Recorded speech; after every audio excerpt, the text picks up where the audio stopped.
Pranam. Today we will start a series on Buddhism. The first episode is concept of human nature in Buddhism.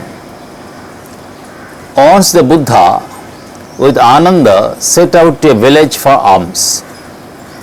At the entrance of the village, some wicked persons abused the Buddha in filthiest of words.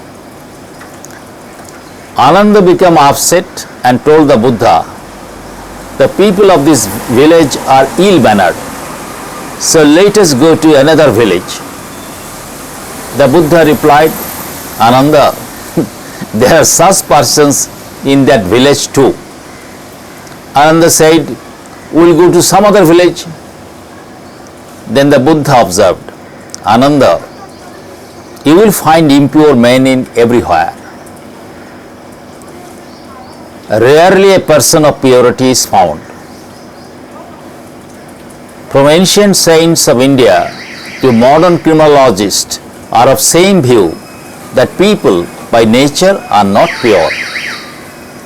Vices appear to be natural and spontaneous in us, while virtue is not so.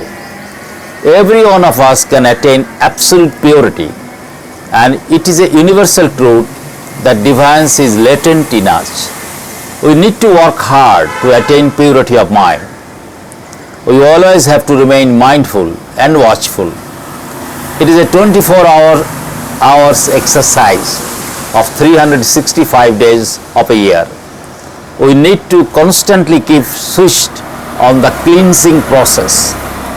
Unmindful mind is a fertile ground for lust and covetousness.